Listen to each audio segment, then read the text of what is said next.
નમસ્કાર મિત્રો, જ્ઞાન ગ્રેવિટીમાં આપ સૌનું હાર્દિક સ્વાગત છે।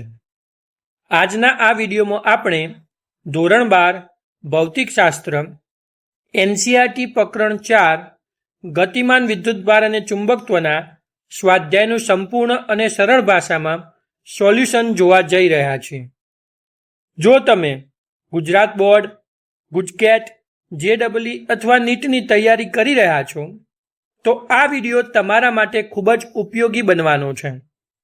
અહીં દરેક પ્રશ્નને સ્ટેપ બાય સ્ટેપ કન્સેપ્ટ સાથે અને પરીક્ષા કેન્દ્રિત રીતે સમજાવવામાં આવશે, જેથી તમે માત્ર જવાબ યાદ ન રાખો પરંતુ તેની પાછળનો વિચાર પણ સમજી શકો, તેની પાછળનું ભૌતિક વિજ્ઞાન પણ સમજી શકો। અમારો હેતુ માત્ર ભણાવવાનો નથી પરંતુ ફિઝિક્સને સરળ અને રસપ્રદ બનાવવાનો છે, જેથી તમે બોર્ડ પરીક્ષામાં 100માંથી 100 ટાર્ગેટ હાંસલ કરી શકો। જો તમે હજી સુધી જ્ઞાન ગ્રેવિટીને સબસ્ક્રાઇબ નથી કર્યું તો અત્યારે જ સબસ્ક્રાઇબ કરી દો, બેલ આઇકોન દબાવો અને અમારી ટેલિગ્રામ ચેનલ પણ જોઈન કરો। અહીં તમને નિયમિત રીતે NCERT solution, board MCQ, GUJCET PYQ, જેડબલઈ નીટ કોન્સેપ્ટ વિડીયોઝ, નોટ્સ અને પ્રેક્ટિસ મટીરિયલ સંપૂર્ણ મફતમાં મળવાનું છે। તો ચાલો કોઈ પણ સમય બગાડ્યા વગર શરૂ કરીએ એનસીઈઆરટી સ્વાધ્યાયનું સંપૂર્ણ સોલ્યુશન અને તમારી પરીક્ષાની તૈયારીને બનાવીએ વધુ મજબૂત। ચાલો શરૂ કરીએ। જ્ઞાન gravity, learn smart, score smart.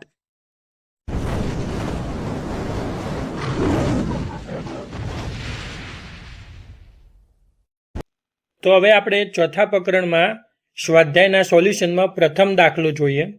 તો એ પ્રથમ દાખલામાં આપણને શું કીધું છે કે 8 સેન્ટીમીટર ત્રિજ્યાવાળા 100 આંટા ધરાવતા તારના એક વર્તુળાકાર ગૂંચળામાંથી 0.40 એમ્પિયર વિદ્યુત પ્રવાહ વહે છે। તો ગૂંચળાના કેન્દ્ર પાસે ચુંબકીય ક્ષેત્ર બીનું મૂલ્ય કેટલું હશે? એટલે કે અહીં આપણને ત્રિજ્યા 8 સેન્ટીમીટર આપેલ છે, તો આપણે લખીએ તો ત્રિજ્યા R બરાબર 8 સેન્ટીમીટર, સાર્થક અંકોને ધ્યાનમાં લો તો 8.0 સેન્ટીમીટર, આંટાની સંખ્યા N બરાબર કેટલા? 100 આંટા, વિદ્યુત પ્રવાહ I બરાબર 0.40 એમ્પિયર, આટલો વિદ્યુત પ્રવાહ વહે છે। તો ગૂંચળાના કેન્દ્ર પાસે ઉદ્ભવતા ચુંબકીય ક્ષેત્રનું મૂલ્ય શોધવું છે। તો ગૂંચળાના કેન્દ્ર પાસે ઉદ્ભવતું ચુંબકીય ક્ષેત્ર બી, કેન્દ્ર પાસે ઉદ્ભવતું ચુંબકીય ક્ષેત્ર બીસી બરાબર μ0 ni upon 2r બરાબર છે। તો અહીં કિંમત મૂકી દઈએ તો μ0 એટલે કેટલા? μ 4 cos 3.44 પાઈ cos 10⁻⁻7 cos n બરાબર 10⁻², cos I બરાબર 0.14 બરાબર છે, ડિવાઇડેડ બાય અહીં થાય 0.14 ને આપણે શું કરી દઈએ? 40 કરી દઈએ અને નીચે ડિવાઇડેડ બાય 100 લખી દઈએ બરાબર, ગુણ્યા 2 ગુણ્યા R 8 સેન્ટીમીટર એટલે 8 ગુણ્યા 10⁻² બરાબર છે।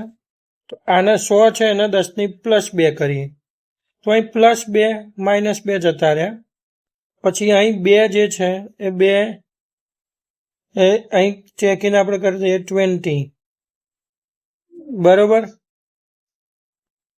અને અહીં જે 4 છે એથી આને કટ આઉટ કરી દઈએ 8 ને અને નીચે લાવી દઈએ 2, પાછા આ 2 ને કટ આઉટ કરી અહીં 20 ને કટ આઉટ કરીને અહીં કરી દઈએ 10।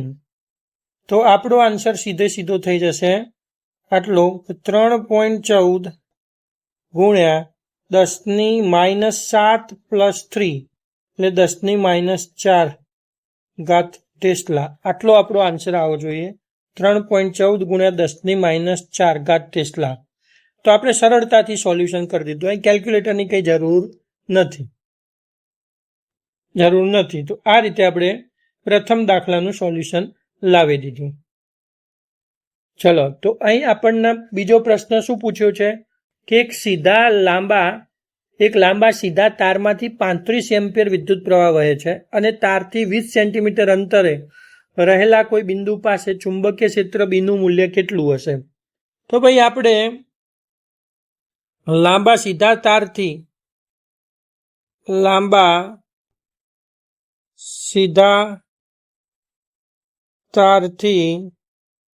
આબા સીધા વિદ્યુત પ્રવાહ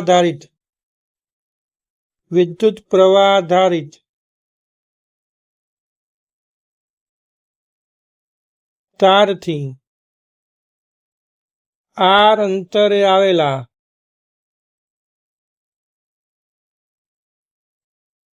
બિંદુએ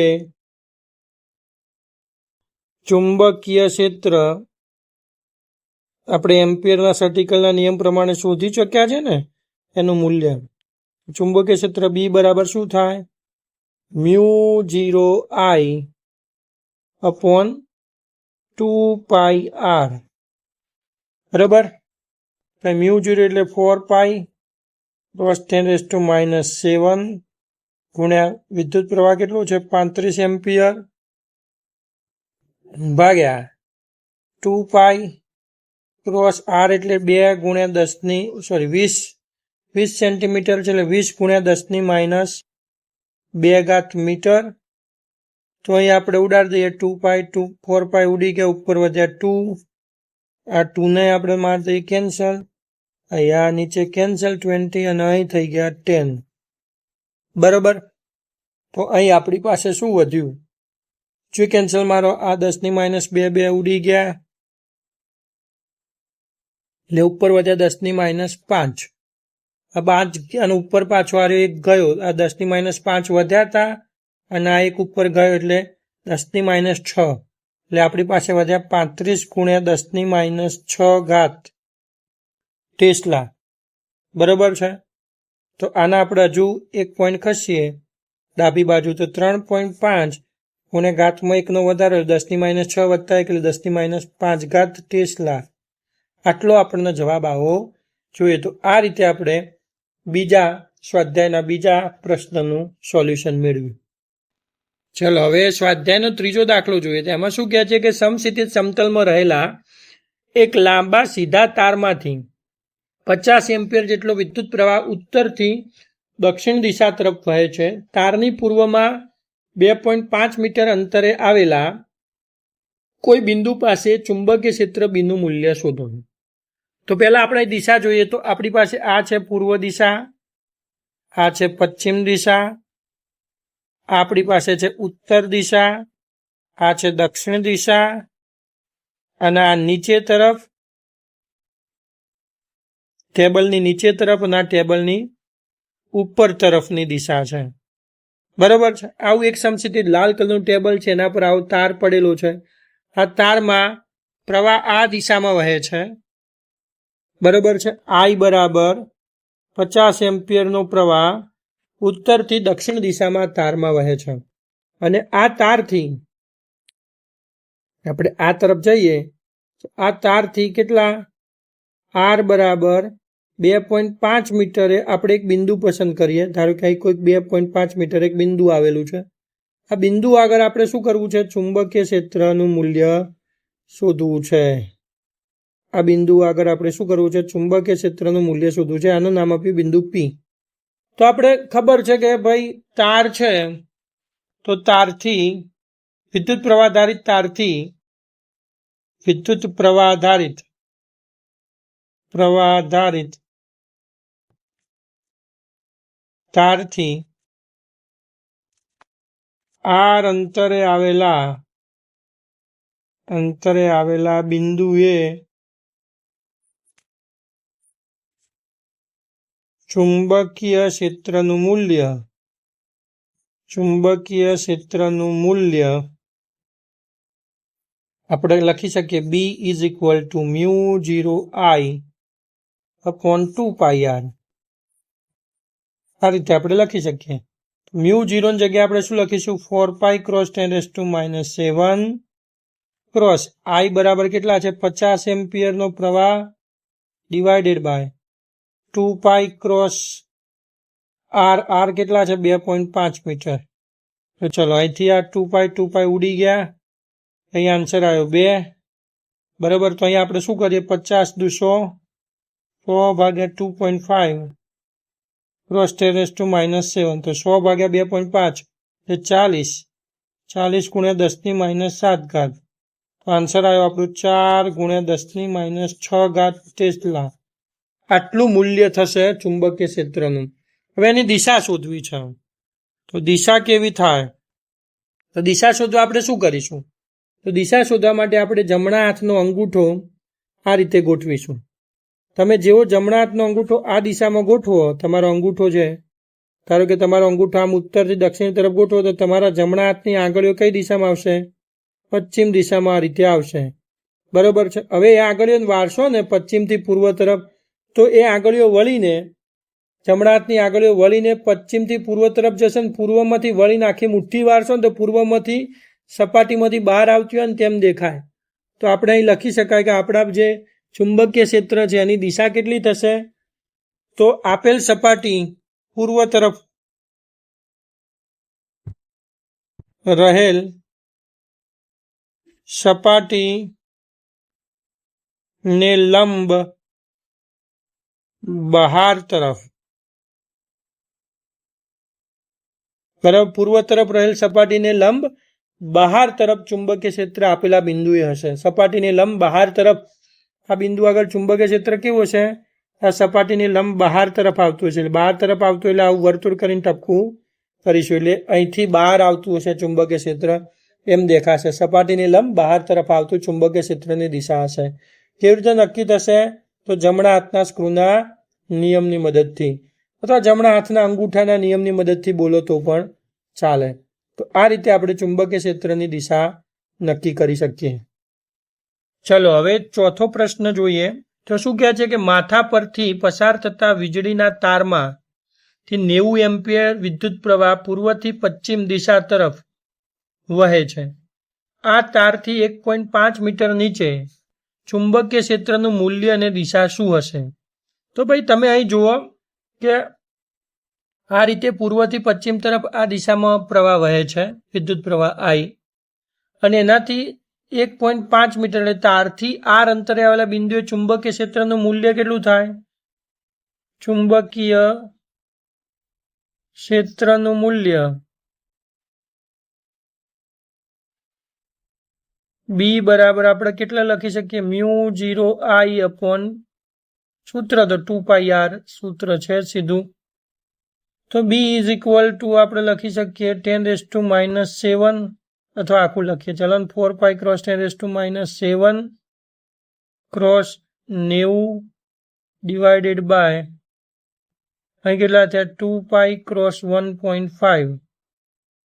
તો ચલો અહીં 2π જતા રહ્યા, ઉપર આવી ગયા 2. હવે આપણે 1.5 15 × 90 એટલે 90 ચેકી દઈએ અને લખી દઈએ 60.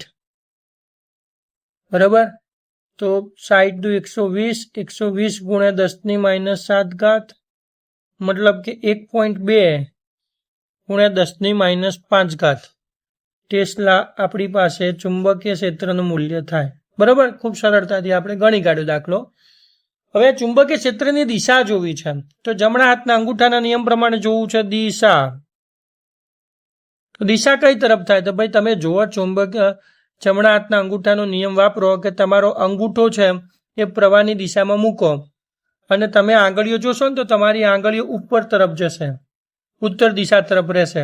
જમણા હાથના અંગૂઠાને તમે પ્રવાહની દિશામાં મૂકો ને તો તમારી આંગળીઓ ઉત્તર દિશામાં જશે ને એને વાળશો તો એ નીચે તરફ વળીને દક્ષિણ દિશામાંથી બહાર નીકળશે. એટલે દક્ષિણ દિશામાં પ્રવાહ કયું હશે? તો પુસ્તક આપેલ સપાટીને બહાર તરફ દક્ષિણ બાજુએ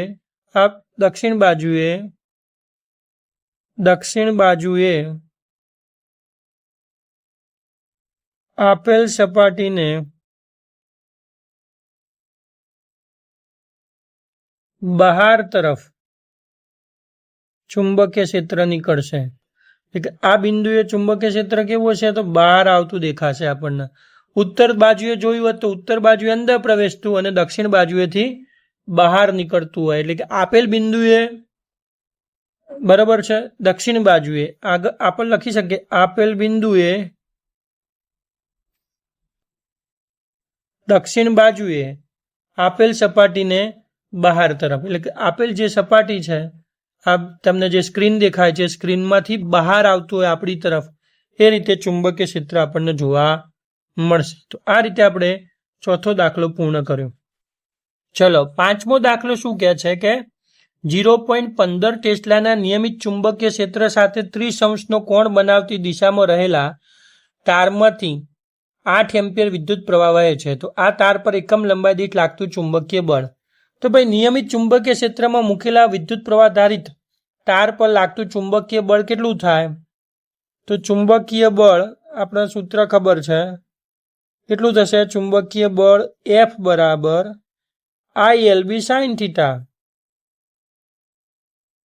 ILB sin થીટા આટલું થાય. તો આપણે એકમ લંબાઈ દીઠ પૂછ્યું છે એટલે કે એકમ લંબાઈ દીઠ લાગતું બળ, એકમ લંબાઈ દીઠ લાગતું ચુંબકીય બળ કેટલું થાય? ચુંબકીય બળ small f is equal two F upon L is equal two IB sin theta. આટલું આપણે લખી શકીએ.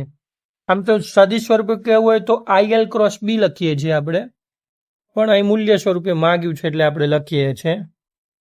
બરાબર. તો અહીં I કેટલા છે આપણી પાસે? 8 એમ્પિયર. ચુંબકીય ક્ષેત્ર કેટલું છે? 0.15 એટલે 15/100. બરાબર છે. અને સાઇન કેટલા છે? થીટા 30° એટલે સાઇન 30°. સાઇન 30°. તો અહીં શું થાય? 8 × 15 × સાઇન 30° એટલે 1/2 આપણે બોલી શકીએ. સાઇન 30° ની વેલ્યુ કેટલી થાય? 1/2 ભાગ્યા 100 × 2.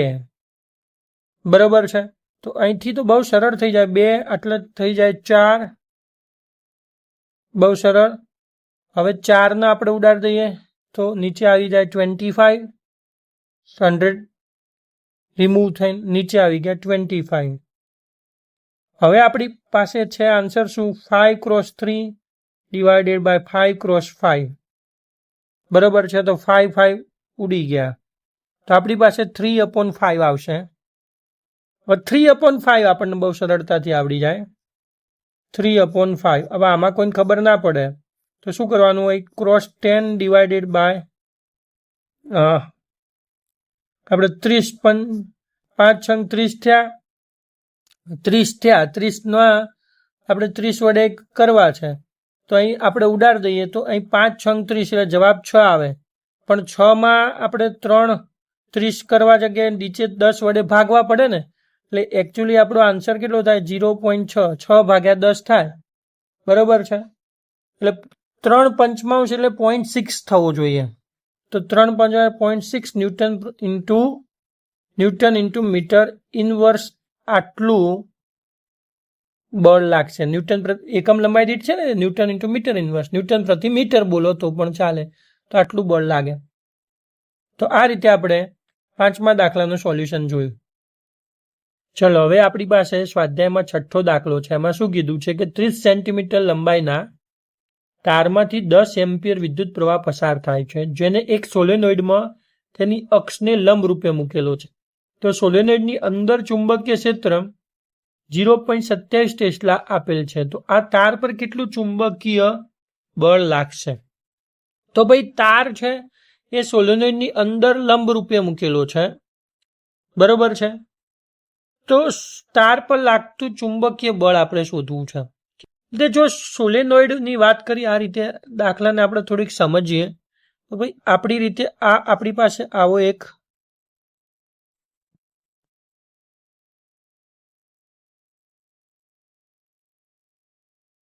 સોલેનોઇડ છે. સમજી લો કે આવો એક સોલેનોઇડ છે આપણી પાસે. હું બરોબર દોરી નથી શક્યો, પણ આપણે જોઈએ તો સોલેનોઇડના અંદરના ભાગમાં ચુંબકીય ક્ષેત્ર કેવું હોય તો ચુંબકીય ક્ષેત્ર સોલેનોઇડની અક્ષને સમાંતર હોય. આ દિશામાં ચુંબકીય ક્ષેત્ર હોય. આ કેવું છે સોલેનોઇડની અંદરના ભાગમાં, એટલે ખૂણાથી અહીં વળી આપણે જોઈએ તો અંદરના ભાગમાં જ ખાલી દોરીએ અહીં. તો અહીં સોલેનોઇડમાં ચુંબકીય ક્ષેત્ર કેવું હોય, અક્ષને કેવું હોય લંબ, સોરી અક્ષને લંબ ક્યાં, અક્ષને સમાંતર. મારી બોલવામાં મિસ્ટેક થઈ. તો આ શું છે ચુંબકીય ક્ષેત્ર રેખા છે. આ શું છે આપણું સોલેનોઇડના અંદરના ભાગમાં લાલ કલર બતાવ્યું છે, શું છે ચુંબકીય ક્ષેત્ર, ચુંબકીય ક્ષેત્ર રેખા છે. એટલે કે આપણું ચુંબકીય ક્ષેત્ર સોલેનોઇડમાં કેવું છે એના અક્ષને સમાંતર છે. હવે આ કિસ્સામાં આપણે શું કરીએ છીએ કે ભાઈ એક આપણી પાસે તાર પડ્યો છે, એને આપણે આ સોલેનોઇડમાં આ રીતે એક તાર છે આપણી પાસે, આવો એક તાર છે, એને આપણે શું કરીએ છીએ આ રીતે લંબ રૂપે મૂકીએ છીએ. આ સોલેનોઇડમાં આપણે આ તારને લંબ રૂપે મૂકીએ છીએ. આ આપણી પાસે શું છે તાર છે, બરાબર છે. 3 સેન્ટીમીટર લંબાઈના તાર છે, તારને આ રીતે લંબ રૂપે મૂક્યો છે. તારમાંથી વહેતો પ્રવાહ આપણને 10 એમ્પિયર આપેલો છે, તારની લંબાઈ પણ આપેલી છે. તો આ રીતે મૂકીએ છીએ. તો તાર પર લાગતું ચુંબકીય બળ શોધવું છે. તો હવે આપણે તાર પર લાગતું ચુંબકીય બળ શોધવું હોય તો નિયમિત ચુંબકીય ક્ષેત્ર થયું ને. અહીં સોલેનોઇડમાં તો કેવું ચુંબકીય ક્ષેત્ર છે અંદરના ભાગમાં, આ રીતે ચુંબકીય ક્ષેત્ર કેવું છે અક્ષને સમાંતર છે. એટલે અહીં ચુંબકીય ક્ષેત્ર રેખાઓ એકબીજાને સમાંતર રહેશે અંદરના ભાગમાં, એટલે નિયમિત ચુંબકીય ક્ષેત્ર થયું. એટલે આ આપણી ચુંબકીય ક્ષેત્ર રેખાઓ કેવી થઈ સોલેનોઇડના અંદરના ભાગમાં નિયમિત થઈ. એ નિયમિત ચુંબકીય ક્ષેત્ર આપણી પાસે છે, બરાબર છે. તો નિયમિત ચુંબકીય ક્ષેત્રમાં આપણે કોઈ તારને મૂકીએ તો તેના પર લાગતું ચુંબકીય બળ કેટલું થાય, તેના પર લાગતું ચુંબકીય બળ, વિદ્યુત પ્રવાહ આધારિત તાર મૂકીએ તો એના પર લાગતું ચુંબકીય બળ F બરાબર ILB સાઇન થીટા થાય, બરોબર ને. આ તો આપણે ભણી ગયા છે. તો હવે અહીં કિંમતો મૂકીએ તો સાઇન થીટા એટલે થીટા કેટલો છે આપણી પાસે, અહીં 90 ડિગ્રી છે, કારણ કે તારની લંબ, બરાબર. ILB એટલે તારમાં પસાર જે પ્રવાહ થાય એ તારમાં કાં તો ઉપર તરફ થાય કાં તો નીચે તરફ થાય, પણ પ્રવાહ કેવો રહે ચુંબકીય ક્ષેત્રને લંબ, એટલે IL કેવો થાય ચુંબકીય ક્ષેત્રને લંબ, એટલે થીટા 90 ડિગ્રી થશે. એટલે આપણી કિસ્સામાં થીટા બરાબર કેટલા હશે 90 ડિગ્રી થશે. તો આપણે આમાં કિંમત મૂકીએ. I કેટલો છે આપણી પાસે 10 એમ્પિયર, લંબાઈ કેટલી છે 3 સેન્ટીમીટર, 3 × 10⁻², ચુંબકીય ક્ષેત્ર કેટલું છે 27.27 છે, એટલે 27/100, અને સાઇન 90 છે એટલે આપણે 1 મૂકી દઈએ. તો અહીં કિંમતો મૂકીએ તો અહીં આપણી પાસે આન્સર કેટલો આવશે. તો ભાઈ જુઓ અહીં તમે કરીએ ને તો 27 તરી 81 થાય. તો 81 ગુણ્યા 10⁻2 -2 -4 -4માંથી 1 જ્યાં એટલે 10⁻3, 10⁻3 એટલે આપણે એક પોઈન્ટ કાપીએ તો 8.1 ગુણ્યા 10⁻2 ન્યૂટન આટલું બળ લાગવું જોઈએ. કેટલું 8.1 ગુણ્યા 10⁻2 ન્યૂટન બળ આ તાર પર લાગે, આટલું ચુંબકીય બળ આ તાર પર લાગે એમ આપણે કહી શકીએ. તો આ રીતે આપણો 6થો દાખલો પૂર્ણ. ચલો હવે આપણે 7મો દાખલો જોઈએ. તો શું કહે છે કે 4 સેન્ટીમીટર અંતરે રહેલા બે લાંબા સીધા અને સમાંતર તાર A અને B માંથી 8 અને 5 એમ્પિયર વિદ્યુત પ્રવાહ એક જ સમાન દિશામાં વહે છે. તાર A ના 10 સેન્ટીમીટર લંબાઈના વિભાગ પર લાગતું બળ શોધો. તો આપણે આ તાર છે એના 10 સેન્ટીમીટર લંબાઈના વિભાગ પર લાગતું બળ શોધવું છે, બરોબર છે. તો આ બળ શોધવું છે. અહીં તાર A અને B વચ્ચેનું અંતર D છે.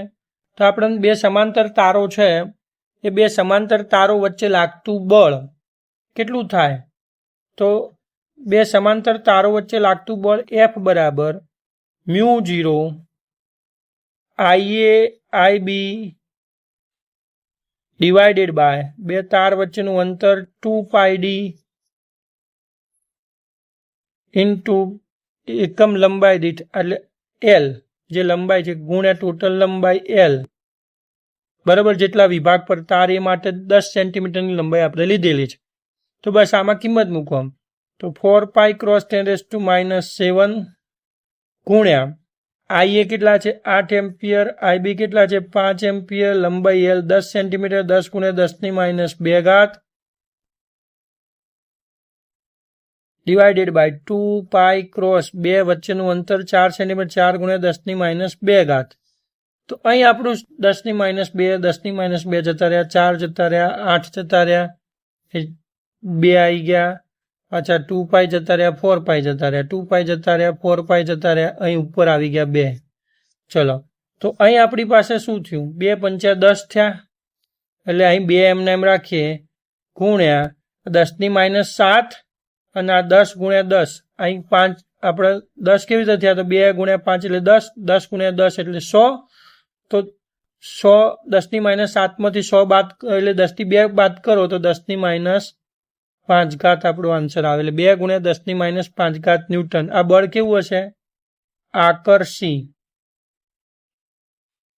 આકર્ષી પ્રકારનું, કારણ કે સમાન દિશામાં વિદ્યુત પ્રવાહ વહે ને તો આકર્ષી પ્રકારનું, પરસ્પર વિરુદ્ધ દિશામાં વિદ્યુત પ્રવાહ વહે તો અપાકર્ષી પ્રકારનું હોય.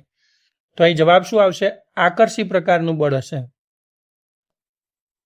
ચલો તો હવે 8મો દાખલો આપણે જોઈએ સ્વાધ્યાયનો. તો શું કહે છે કે 80 સેન્ટીમીટર લંબાઈના એક સોલેનોઇડ પર પાસ પાસે દરેક 400 આંટાવાળા 5 આવરણ વીંટાળ્યા છે.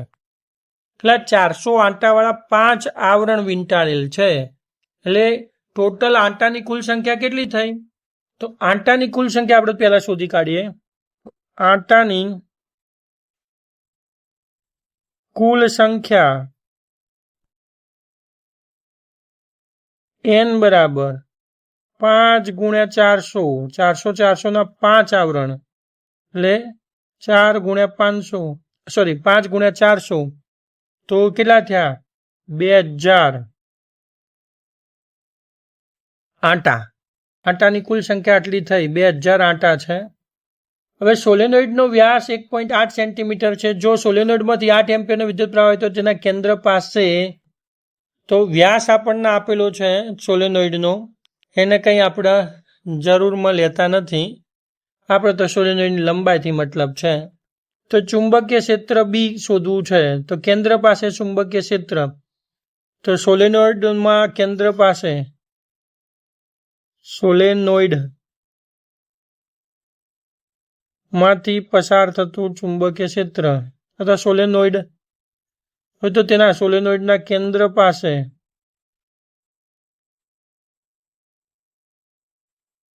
ચુંબકીય ક્ષેત્ર જે આપણને માગ્યું છે એ રીતે લખીએ છીએ આપણે. ચુંબકીય ક્ષેત્ર બી બરાબર μ0 n I ભાગ્યા L, અથવા તો આપણે સીધું સૂત્ર લખવું હોય લખીએ કે μ0 ni, પણ જો n બરાબર શું લખવું પડે n/L, અને આપણે શોધવા પડશે કેટલા છે n 2000, L કેટલા છે આપણી પાસે 8 સેન્ટીમીટર, 8 ગુણ્યા 10⁻². બરાબર પ્રતિ મીટરમાં આપણે લઈએ છીએ 8 છે નહીં 80 સેન્ટીમીટર છે. તો 80 સેન્ટીમીટર હોય તો 8 ગુણ્યા 10⁻1 મીટર. તો આ રીતે આપણે લેવું પડશે. તો આનું સાદુરૂપ આપીએ તો 10⁻1 ઉપર ગયા એટલે 20,000 થઈ ગયા. 20,000 ભાગ્યા 8. તો હવે 20,000 ભાગ્યા 8 આપણે જોયા છે તો કેટલા થશે? તો અહીં આપણે જોઈએ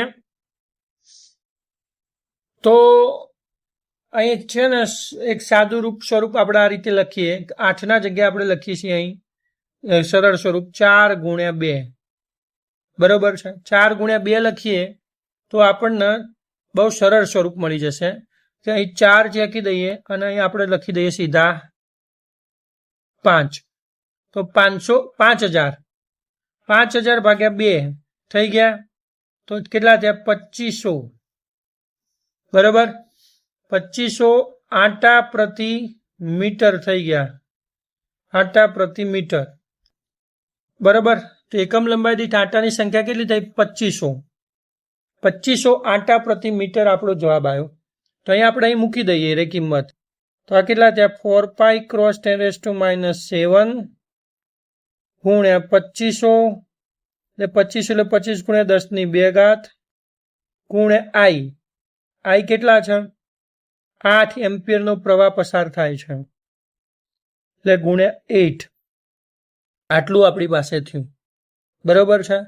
તો હવે આપણે આન્સર લાવવો છે આનો. તો આને આપણે આ રીતે કરીએ. 4 pi cross 10⁻⁷ cross 10⁻² cross 25 cross 4 cross 2 આ રીતે આપણે કર્યું. તો હવે અહીં જોઈએ તો 25 ચોક 100 એટલે અહીં કેટલા થયા? 4 pi cross 10⁻⁷ cross 10⁻² cross 10⁻² cross 2. તો આ જે 2 છે એને આપણે આગળ લઈ લઈએ તો 8 પાઈ થઈ ગયા, is equal two 8 pi cross 10⁻⁷ અને 4 ગયા એટલે -3. તો 8 પાઈ ક્રોસ 10⁻³ ટેસ્લા આવો આન્સર આવો જોઈએ. તો આ આન્સર આપણો થયો. આના જો આગળ આપણે કરવું હોય તો 8 ગુણ્યા 3.14 ગુણ્યા 10⁻³ લખવું પડે. તો 8 ગુણ્યા 3.14 એટલે 25.12 થાય. 25.12 ગુણ્યા 10⁻³ એટલે એકચ્યુઅલી આપણે કહી શકીએ 2.512 ગુણ્યા 10⁻² ટેસ્લા આન્સર આવવો જોઈએ. આટલો આન્સર થવો જોઈએ. તો આ રીતે આપણે 8મો દાખલો પૂર્ણ કર્યો. ચલો હવે 9મો પ્રશ્ન આપણે જોઈશું સ્વાધ્યાયમાં. શું કહે છે કે 10 સેન્ટીમીટર બાજુવાળા એક ચોરસ ગૂંચળાને 20 આંટા છે અને તેમાંથી 12 એમ્પિયર વિદ્યુત પ્રવાહ પસાર થાય છે. આ ગૂંચળું શિરોલંબ લટકાવેલું છે અને ગૂંચળાના સમતલનો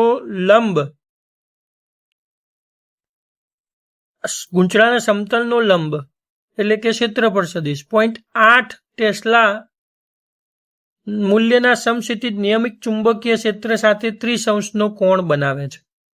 તો ગૂંચળું કેટલા મૂલ્યનું ટોર્ક અનુભવશે? તો આમાં પ્રશ્ન સમજીએ કે ભાઈ આપણને છે ને ચુંબકીય ક્ષેત્ર આ રીતે આ દિશામાં આપેલું છે. આ રીતે નિયમિત ચુંબકીય ક્ષેત્ર આપણને આ રીતે આ દિશામાં નિયમિત ચુંબકીય ક્ષેત્ર આ રીતે આપેલું છે સમસ્થિતિજ દિશામાં. આપણે એમ વિચારીએ. બરોબર છે. કાં તો આ મેં આગળની દિશામાં દોર્યું છે, પાછળની દિશામાં પણ હોઈ શકે. તો આ દિશા છે ચુંબકીય ક્ષેત્ર બીની. હવે આપણી પાસે એક ગૂંચળું છે. બરોબર છે. ચોરસ ગૂંચળું છે. આ રીતે એક ચોરસ ગૂંચળું છે આપણી પાસે. આવું એક ચોરસ ગૂંચળું છે. બરોબર.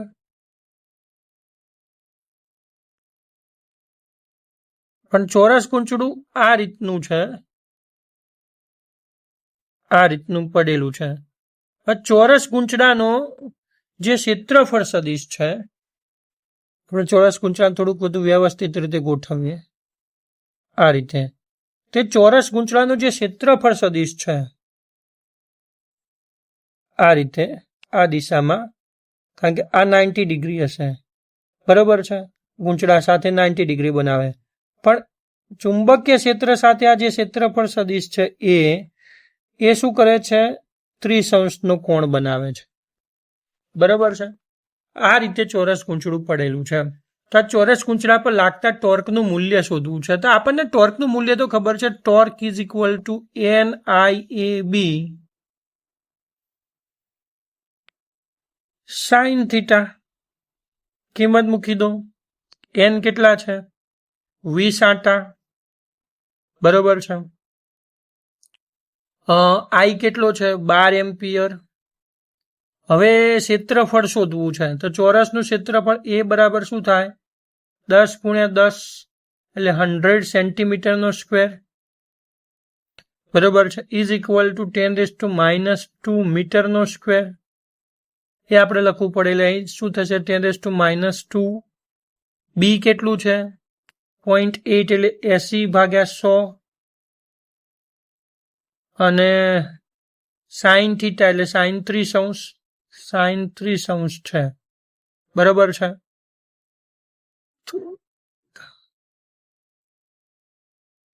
તો આ રીતે છે. તો આમાં હવે એક બધું સાદુરૂપ આપી દઈએ તો શું થયું 240 12 દુ 24 એટલે 240 બરોબર છે ગુણ્યા 80 ગુણ્યા 1/3 ગુણ્યા 10 - 2 10 - 2 ઉપર 10 - 4 તો અહીં આપણે ઉડાડી દઈએ તો અહીં શું થઈ ગયા 80 ઉડી ગયા એટલે 2 ઉડી ગયા તો અહીં શું વધ્યા 40 બરોબર છે તો અહીં 40 વધ્યા એટલે અહીં 24 ગુણ્યા 4 કરવા પડે 24 4 વખત કરીએ તો 48 દુ કેટલા થાય એ આપણે ગણવા પડે 24 ગુણ્યા 4 એટલે 48 ગુણ્યા 2 બરાબર 24 દુ 48 અને 48 48 એટલે 96 એટલે આપણી પાસે કેટલો આન્સર આવશે 96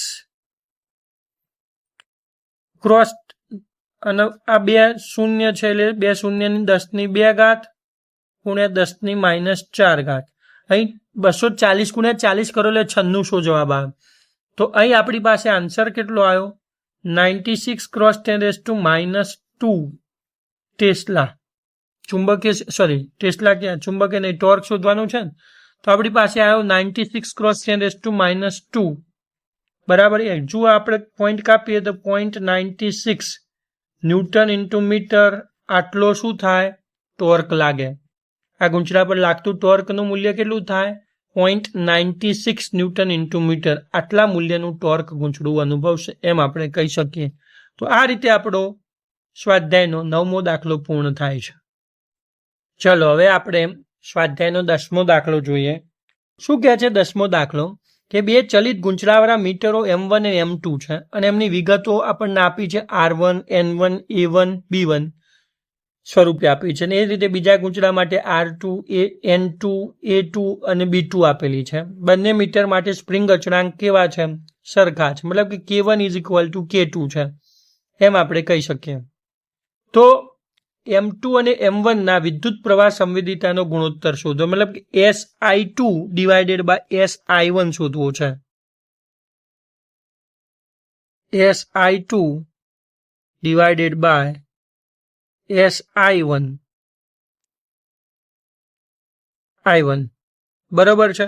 તો SI2 એટલે S બરાબર શું થાય NAB/K એટલે કે N1 SI2 છે એટલે N2 A2 into B2 / K2 અથવા તો નીચે લખો ને આ રીતે છેદમાં ભલે આવતું / K2 બરાબર છે. અહીં એ જ રીતે અહીં લખી શકીએ N1 A1 B1 / K1 / K1 તો = આપણે શું લખી શકીએ N2 A2 B2 / N1 A1 B1 કોઈ કે આવું કેમ તો અહીં આપણે કઈ કારણમાં લખી શકીએ K2 અને K1 કેવા છે સ્પ્રિંગ અચળાંકો છે ને એ તો સમાન છે બંને માટે K1 K2 ઉડી જાય. તો અહીં આપણે પાસે આ થયું તો આમાં આપણે કિંમતો મૂકવી પડે. તો N2 આપણી પાસે કેટલા છે તો ચલો રકમમાં જોઈએ તો N2 છે આપણી પાસે 42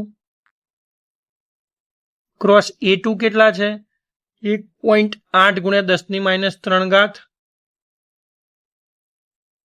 અને આપણી પાસે છે B2 છે 0.50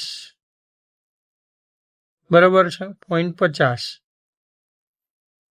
આ થઈ ગયો આપણે N2 A2 B2 નું. હવે N1 A1 B1 N1 છે આપણી પાસે 30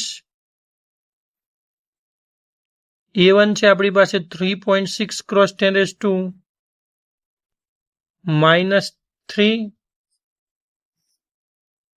અને B1 છે 0.25 બહુ સરસ ગોઠવણી આપી લે તો શું થાય 18 દુ 36 1.8 ગુણ્યા આ ગુણી કાઢ્યા એટલે નીચે વધ્યા 2 10 - 3 10 - 3 જતા રહ્યા 0.25 એટલે ઉપર આવી ગયા 2 તો આ 2 ક્યાં હાલો ને આપણે બંને એકબીજાને ઉડાડી નાખીએ તો ઉડી ગયા બરાબર. તો અહીં આપણી પાસે કશું વધ્યું નથી 42/30 વધ્યા છે 42/30 વધ્યા છે, બરોબર છે। તો 42/30 કરીએ એટલે 7 છંગ 42 ને 5 છંગ 30 એટલે 6 ઉડી ગયા એટલે 7/5 થાય।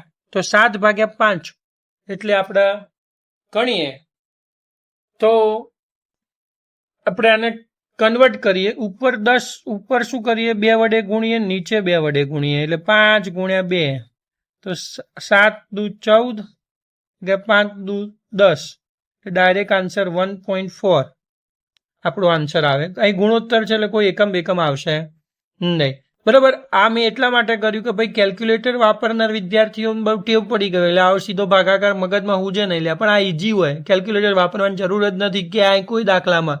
અને જો કોઈ વિદ્યાર્થી નીટ કે JEE તૈયારી કરતો હોય તો એને તો કેલ્ક્યુલેટર મળવાનું જ નથી પરીક્ષામાં, તો આ રીતે મૌખિક ગણતરી કરતા શીખો, પછી 7/5 માટે કેલ્ક્યુલેટર વાપરીને 1.4 લાવવું પડે તમારે, તો એ બહુ સારી વાત ન કહેવાય। તો આમ સરળતાથી આપણે અહીં 1.4 જવાબ લાવ્યા। હવે આગળ ઓપ્શન બી શું કહે છે એ સમજીએ। તો વોલ્ટેજ સંવેદિતાનો ગુણોત્તર શોધો। લો, તો પ્રવાહ સંવેદિતા શોધી કાઢી, હવે વોલ્ટેજ સંવેદિતા શોધવી છે। તો ઓપ્શન બી પ્રમાણે વોલ્ટેજ સંવેદિતા SV2/SV1, બરાબર। SV2 એટલે SI2 / R2 ડિવાઇડેડ બાય, એટલે અહીં આ રીતે આખી રીતે લખીએ ને SI2/R2 ડિવાઇડેડ બાય SI1/R1। તો અહીં આપણી પાસે અહીં કહીએ તો આ રીતે આખું પદ છોડીને પછી લખીએ તો આના લખીએ કાંઈ SI2 cross R1 divided by SI1 cross R2, બરાબર છે। આ રીતે આપણે લખી કાઢ્યું। તો હવે આમાં SI2/SI1 અને આ રીતે લખીએ કે SI2/SI1 ક્રોસ R1/R2, આ રીતે આ પદને લખી શકીએ। તો હવે આમાં કિંમતો મૂકીએ, SI2/SI1 તો 1.4 આવી ગયા આપણી પાસે, એટલે 1.4 ક્રોસ R1 કેટલા છે આપણી પાસે, R1 છે, R1 છે આપણી પાસે 10 ગુણ્યા 10 ભાગે R2 આપણી પાસે કેટલા છે 14, લે આ તો આપણો આન્સર થઈ ગયો। લે આ 1.4/14 એટલે નીચે આવી ગયો 10, પાછા 10 ખતમ, તો આપણો આન્સર કેટલો થઈ ગયો 1, બરાબર। તો આમ આપણો આન્સર થઈ ગયો કે વોલ્ટેજ સંવેદિતાનો ગુણોત્તર 1 આવે, બરાબર। તો આ રીતે આન્સર થઈ ગયો, બહુ સરળ થઈ ગયું। લો, તો આ રીતે આપણે દાખલા નંબર 10 શીખ્યા। ચલો હવે 11મો દાખલો જોઈએ તો શું કહે છે કે એક ઓરડામાં 6.5 ગોસ 1 ગોસ બરાબર 10⁻⁴ ટેસ્લા જેટલું નિયમિત ચુંબકીય ક્ષેત્ર રાખેલું છે। આ ક્ષેત્રમાં લંબરૂપે એક ઇલેક્ટ્રોન 4.8 × 10⁻⁶ મીટર પ્રતિ સેકન્ડની ઝડપે છોડવામાં આવે છે। ઇલેક્ટ્રોનનો માર્ગ વર્તુળાકાર કેમ હશે તે સમજાવો અને વર્તુળાકાર કક્ષાની ત્રિજ્યા શોધો। તો ભાઈ ઇલેક્ટ્રોનનો માર્ગ વર્તુળાકાર કેમ હશે એમ સમજાવવું છે, આપણે એમ સમજવું છે। તો જો એક સમજી લઈએ બાબત કે ભાઈ આ રીતે આપણું જેટલું નિયમિત ચુંબકીય ક્ષેત્ર રાખેલું છે, તો આપણે ધારો કે વિચારીએ કે આ સપાટી છે, આ સપાટીને આ રીતે અંદરની તરફ ચુંબકીય ક્ષેત્ર હોય, ધારો કે જે સપાટી છે સપાટીને આ રીતે અંદરની તરફ ચુંબકીય ક્ષેત્ર આ રીતે હોય, બરાબર છે। હવે એક ઇલેક્ટ્રોન છે ને એ આ સપાટી આપણે સમક્ષિતિજ ધન x દિશા તરફ અહીંથી એક ઇલેક્ટ્રોન એન્ટર થાય, તો હવે ઇલેક્ટ્રોનની ગતિની દિશા ઝડપની દિશા અને ચુંબકીય ક્ષેત્ર પરસ્પર કેવા થયા, લંબ ચુંબકીય ક્ષેત્ર અંદર તરફ ઇલેક્ટ્રોન x દિશામાં, તો પરસ્પર લંબ થયા। એટલે હવે જે આ ચુંબકીય ક્ષેત્રને કારણે આ જે ઇલેક્ટ્રોન છે એ ઇલેક્ટ્રોન ધારો કે આ માર્ગે ગતિ કરતો હોય તો આ ઇલેક્ટ્રોન પર શું લાગશે, બળ। કેવું બળ લાગશે, તો કેન્દ્રગામી બળ તરીકે ચુંબકીય બળ લાગશે, કારણ કે ચુંબકીય બળ કેટલું થશે, તો આપણે લોરેન્ઝનો નિયમ ભણે એ પ્રમાણે ચુંબકીય બળ કેટલું થાય, E / V × B, હવે ચુંબકીય બળ કઈ દિશામાં લાગશે એ આપણે શોધવું છે. તો ભાઈ વી ક્રોસ બી, વી કઈ દિશામાં છે, આપણે આઈ કેપ લઈએ. બરોબર છે. આ રીતે સમજો કે ભાઈ આ રીતે છે કહાની. તમારું ઇલેક્ટ્રોન ગતિ આ દિશામાં છે, એટલે કે ઇલેક્ટ્રોનનો વેગ આ દિશામાં છે અને ચુંબકીય ક્ષેત્ર છે એ આ દિશામાં છે, કે કેપ. એટલે કે બી છે તમારું ચુંબકીય ક્ષેત્ર બી છે એ ઝેડ દિશામાં છે. એટલે તમારે I cap cross K cap લો તો શું થાય? બરાબર છે. નહીં, અંદરની તરફ છે ને બહાર તરફ નહીં. તો માઇનસ ઝેડ દિશામાં છે ચુંબકીય ક્ષેત્ર, માઇનસ કે કેપ છે. તો I cap cross minus K cap કરો તો આન્સર કેટલો આવે? માઇનસ જે કેપ. એટલે હવે તમારું જે ઇલેક્ટ્રોન ગતિ કરે એને નીચેની તરફ, આ ઇલેક્ટ્રોન પર શું થાય? દરેક બિંદુએ આ બિંદુ ઇલેક્ટ્રોન છે અહીં, તો અહીંથી અહીં નીચેની તરફ બળ લાગશે. એટલે આ ઇલેક્ટ્રોન ખસીને થોડો કંઈ નીચે આવશે, પછી અહીંથી આગળ જશે તો નીચે આવશે એના તરફ, એટલે એના અંદરની તરફ બળ લાગે જશે. આ રીતે સતત બળ લાગશે. એટલે અહીં નીચે આવેલે સ્પર્શકની દિશા આ દિશામાં વેગ થાય, તો પાછો આ તરફ લાગશે. એટલે ઇલેક્ટ્રોનનો માર્ગ કેવો થશે? વર્તુળાકાર. એટલે ઇલેક્ટ્રોન પર ચુંબકીય બળ કયા સ્વરૂપે લાગશે? તો કેન્દ્રગામી બળ સ્વરૂપે લાગશે. અને ઇલેક્ટ્રોન શું થશે? આ રીતે વર્તુળાકાર માર્ગે ભ્રમણ કરશે. જ્યારે ચુંબકીય ક્ષેત્રને લંબ રૂપે કોઈ વિદ્યુત ભાર દાખલ થાય તો એ વિદ્યુત ભાર આ રીતે વર્તુળાકાર માર્ગે ગતિ કરે. એમ આપણે આગળ થિયરીમાં ભણી ચૂક્યા છે. તો આ રીતે ઇલેક્ટ્રોન વર્તુળાકાર માર્ગે ગતિ કરશે. ઇલેક્ટ્રોન આ વર્તુળાકાર માર્ગે ગતિ કરશે એટલે ઇલેક્ટ્રોન દ્વારા લાગતું જે ચુંબકીય બળ છે એનું મૂલ્ય કેટલું છે? ક્યુ વી બી સાઇન થીટા એ હંમેશા કેટલું થાય? કેન્દ્રગામી બળ જેટલું, mv²/r જેટલું થાય. બંને બાજુથી વી ઉડી ગયા. આપણને શું પૂછ્યું છે? વર્તુળાકાર કક્ષાની ત્રિજ્યા શોધવાની પૂછી છે. સાઇન થીટા કેવો છે? 90, કારણ કે થીટા તો 90 બને છે દર વખતે. વી બરાબર છે. ચુંબકીય ક્ષેત્રના વેગના કોમ્પોનન્ટનો ખૂણો કેવો છે? બંને વચ્ચેનો ખૂણો કેવો છે? ચુંબકીય ક્ષેત્રના વેગનો અથવા ઝડપનો વચ્ચેનો ખૂણો કેટલો છે? 90 ડિગ્રી છે. એટલે અહીં સાઇન થીટાની જગ્યાએ આપણે શું લખી શકીએ? ક્યુ બી સાઇન 90 એટલે 1 થઈ જાય, એટલે ડાયરેક્ટ ક્યુબિટ લખી દો. અને અહીં એક વધે mv/r. તો આપણને ત્રિજ્યા r બરાબર શું મળશે? mv/qb. જોકે આપણને સીધી સૂત્ર આવડતું હતું પણ આપણે એ વાપર્યું. અને ક્યુના જગ્યાએ શું છે? ઇલેક્ટ્રોનનો વિદ્યુત ભાર છે એટલે ઈ લખો તો એ ચાલશે. અને એમ છે ઇલેક્ટ્રોનનું દળ છે, એટલે કે અહીં આપણે બધી વેલ્યુ મૂકી દઈએ તો ઇલેક્ટ્રોનનું દળ 9.1 × 10⁻³ ઇલેક્ટ્રોનની ઝડપ કેટલી છે? 4.8 × 10⁶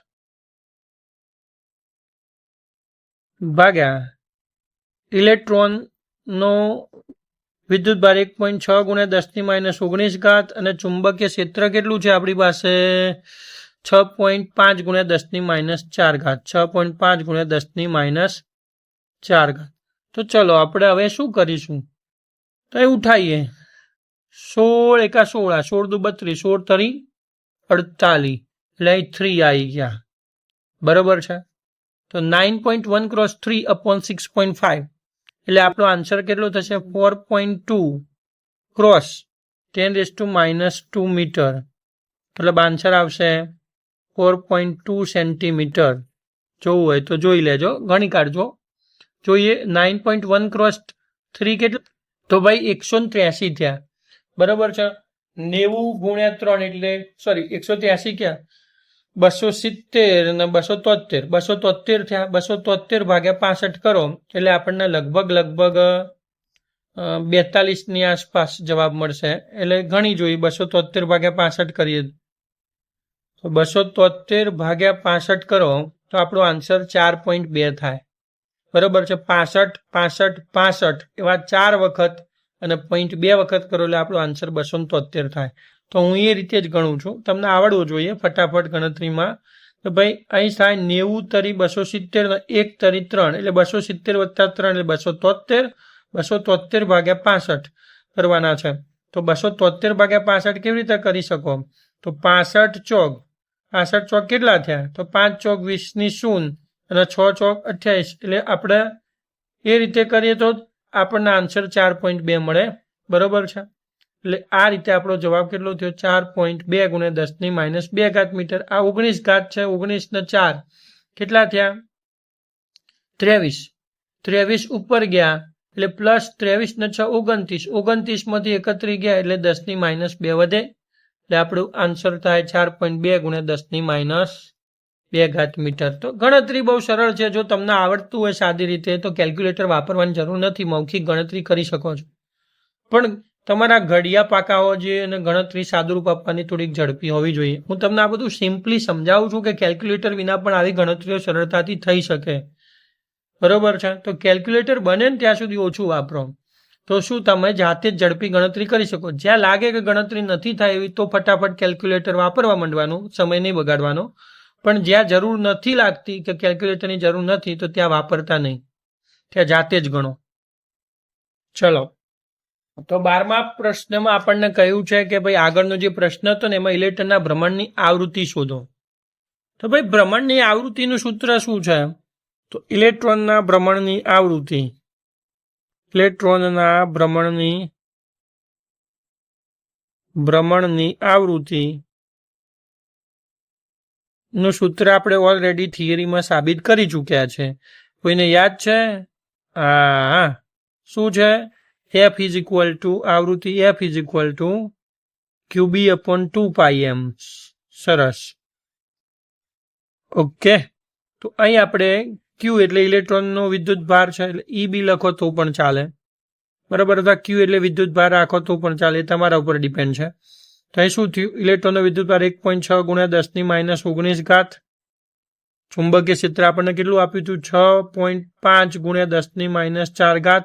6.5 ઘોષ આપ્યું હતું ને આગળના દાખલામાં. હા, આ કરી દીધું. 2π m, 2π એટલે 2 ગુણ્યા 3.14 એટલે 6.28 ગુણ્યા m કેટલા છે? 9.1 ગુણ્યા 10 - 31 ઘાત. આ થઈ ગયો આપણો, બરોબર છે, ક્વેશ્ચન્સ. હવે આપણે આના સાદુરૂપ આપીએ તો ભાઈ 9.1 ગુણ્યા 6.28 ને 1.6 ગુણ્યા 6.5 ને બધાની ગણતરી કરવી પડશે. આમાં તમને સીધા આવા ઘડિયા નહીં આવડે તો આમાં કેલ્ક્યુલેટર વાપરો તો ચાલે. તમે વાપરશો કેલ્ક્યુલેટર તો તમારી પાસે આન્સર આવશે 18.2 ગુણ્યા 10 - 6 હર્ટ્ઝ.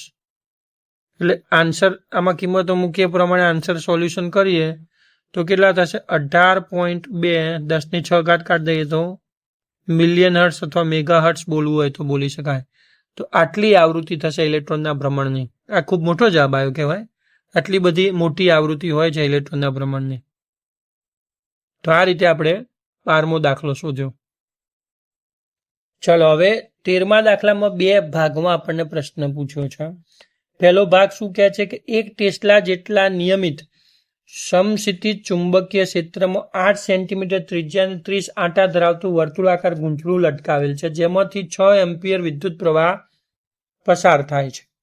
ક્ષેત્ર રેખાઓ ગૂંચળાના લંબ સાથે 60 ડિગ્રીનો કોણ બનાવે છે. તો ગૂંચળાનું આવર્તન ન થાય તે માટે તેના પર લગાડવા પડતા જરૂરી વિરુદ્ધ દિશાના ટોર્કનું મૂલ્ય શોધો. બરાબર છે, તો ભાઈ આપણે પહેલા ગૂંચળા પર ચુંબકીય ક્ષેત્રને કારણે લાગતું ટોર્ક શોધીએ, પછી વિરુદ્ધ દિશામાં કેટલું ટોર્ક લગાડવું પડશે એ જોઈશું. તો સમજી લઈએ પ્રશ્નને કે આ રીતે આ દિશામાં નિયમિત ચુંબકીય ક્ષેત્ર છે. બરોબર, નિયમિત ચુંબકીય ક્ષેત્ર આ દિશામાં હશે એમ સમજીએ આપણે સરળતા ખાતર. બરાબર, હવે 8 સેન્ટીમીટર ત્રિજ્યા અને 30 આંટા ધરાવતું એક વર્તુળાકાર ગૂંચળું આપણે વિચારવું છે. તો આવું એક વર્તુળાકાર ગૂંચળું છે અહીં પડ્યું છે આ રીતે. બરોબર છે, હવે આ જે વર્તુળાકાર ગૂંચળું છે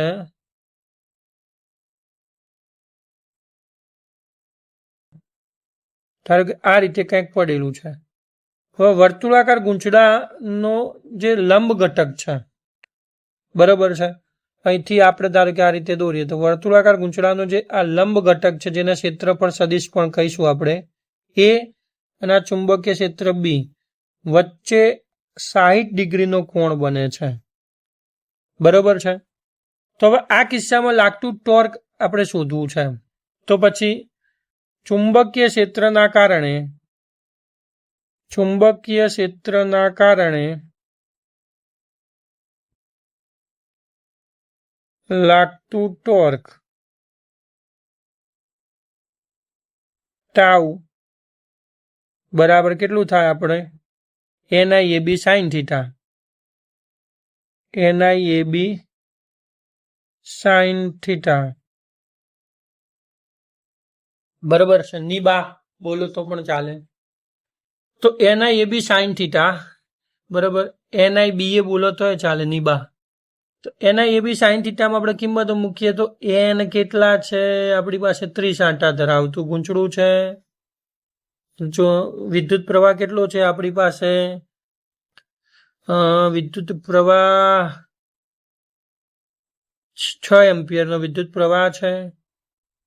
વર્તુળાકાર ગૂંચળું છે એટલે એનું ક્ષેત્રફળ થાય 3.14 ગુણ્યા r² પાઈ r² એટલે પાઈ એટલે 3.14 અને r છે 8 સેન્ટીમીટર ત્રિજ્યા એટલે 8 નો વર્ગ 64 પાઈ r² અને 10⁻⁴ 64 ગુણ્યા 10⁻⁴ અને સાઈન 60° આપણે કિંમત મૂકી દઈએ બધાની, સાદું રૂપ આપીએ તો 30 × 180 ગુણ્યા 3.14 ગુણ્યા 64 ગુણ્યા સાઈન 60° એટલે √3/2 ગુણ્યા 10⁻⁴ મેં પાછળ લીધી. બરોબર છે. તો આ બધાનું સાદું રૂપ આપીએ તો અહીં તો 2 તો ઉડી જશે એટલે 2 નું કામ પતાવી દઈએ. તો અહીં ઉડાડી દઈએ, અહીં જ્યાં તમને સરળ થાય અહીં ઉડાડી દો. ચલો તો અહીં ઉડાડી દઈએ તો 90 થયા. અહીં આપણી પાસે કેટલા મળ્યા? 90. તો અહીં 90 થયા. તો આ 90 થઈ ગયા અને બીજા બધાનો આપણે ગુણાકાર કરીને સાદું રૂપ આપીએ તો આપણી પાસે આવે છે 31,325 31,325.6 ગુણ્યા 10⁻⁴. બરાબર. આને આપણે લખી શકીએ આન્સરમાં હજુ લખવું હોય વ્યવસ્થિત રીતે તો 3.133 બરાબર ન્યૂટન ઇન્ટુ મીટર આટલું થાય. બરાબર. પોઈન્ટ કાપીએ 4 આપણે 1 2 3 અને 4 કાપી લે 3.133 ન્યૂટન ઇન્ટુ મીટર જેટલું ચુંબકીય ક્ષેત્રને લીધે ટોર્ક લાગે. હવે આપણે શું કરવું છે? ગૂંચળાનું ભ્રમણ અટકાવવા માટે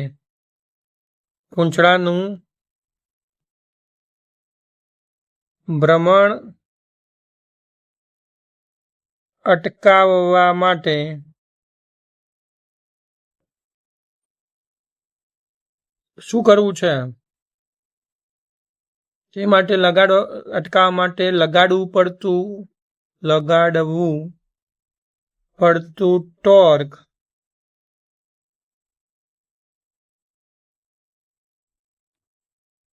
ચુંબકીય ક્ષેત્ર દ્વારા મળતા ટોર્ક ના મૂલ્ય જેટલું જ પરંતુ વિરુદ્ધ દિશામાં હોય છે.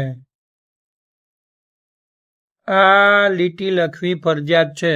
આનો એક માર્ક હોય બોર્ડમાં, કારણ કે આપણને અટકાવવા માટે પૂછેલું ટોર્ક છે. બરાબર. વિરુદ્ધ દિશાના ટોર્કનું મૂલ્ય શોધો એવું પૂછ્યું છે એટલે આપણે આ લખવું પડે. બરોબર છે. આ શોધીને આવી જઈએ અને એમાં આશા રાખીએ કે આપણને પૂરા માર્ક મળશે. તો ના મળે. આપણને કઈ ચુંબકીય ક્ષેત્ર દ્વારા ઉદ્ભવતા ટોર્કનું મૂલ્ય નથી પૂછ્યું, આપણને પૂછ્યું છે વિરુદ્ધ દિશામાં લાગતા ટોર્ક મૂલ્ય. એટલે આ ચોખવટ કરવી પડે. દાખલા લખ્યા પછી નીચે આ શબ્દની ચોખવટ આપણે કરવી પડે બોર્ડમાં, તો આપણો માર્ક ક્યાંય કપાય નહીં. બરોબર છે. તો આ આપણે જોવાનું છે. બરોબર.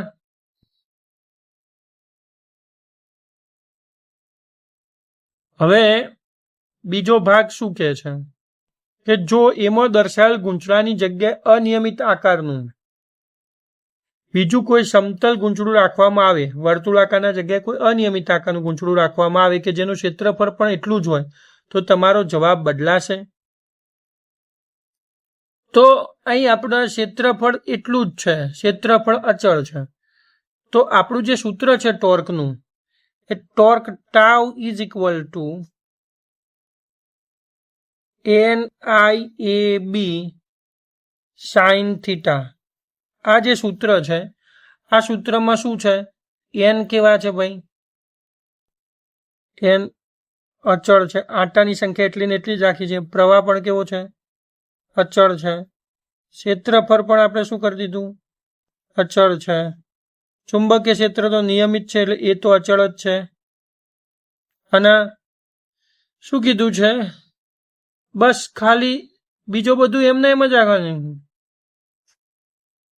જેનું ક્ષેત્રફળ એટલું જ છે.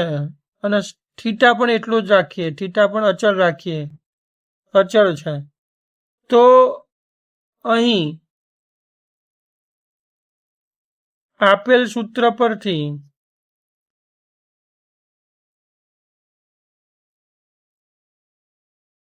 આકાર બદલાતા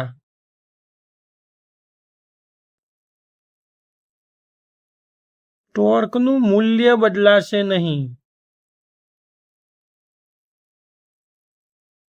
બદલાશે નહીં, આવું આપણે કહી શકીએ.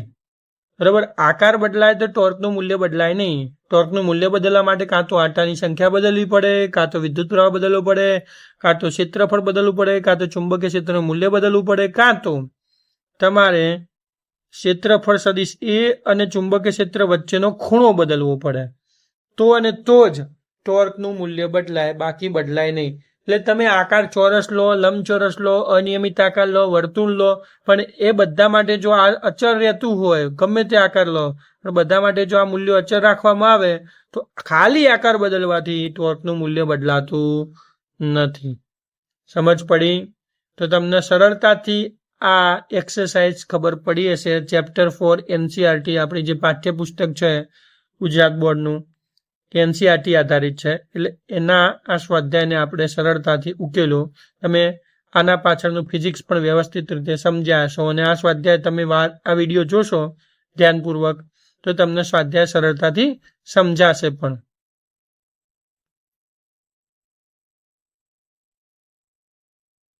મિત્રો, આશા છે કે NCERT પ્રકરણ 4 ગતિમાન વિદ્યુતભાર અને ચુંબકત્વના સ્વાધ્યાયનું સંપૂર્ણ સોલ્યુશન તમને ખૂબ સારી રીતે સમજાઈ ગયું હશે. જો આ વિડીયો તમને ઉપયોગી લાગ્યો હોય તો વિડીયોને લાઈક કરજો, તમારા મિત્રો સાથે શેર કરજો, અને આવા જ ગુણવત્તાસભર ફિઝિક્સના વિડીયો માટે જ્ઞાન ગ્રેવિટી ચેનલને સબસ્ક્રાઇબ કરીને બેલ આઇકન જરૂર દબાવજો.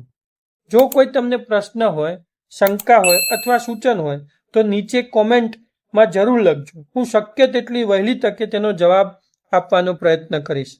અમારી ટેલિગ્રામ કમ્યુનિટી પણ જરૂર જોઈન કરી લેજો, જ્યાં તમને નોટ્સ, PDF, MCQ, PYQ, મહત્વપૂર્ણ અપડેટ્સ અને પ્રેક્ટિસ મટીરિયલ પણ તમને મફતમાં મળશે.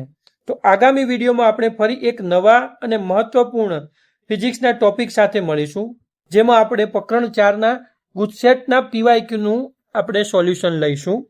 ત્યાં સુધી સતત મહેનત કરતા રહો, નિયમિત અભ્યાસ કરો અને તમારા board exam target 100 out of 100 તરફ આત્મવિશ્વાસ સાથે આગળ વધતા રહો.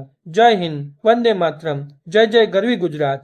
જ્ઞાન gravity, learn smart, score smart.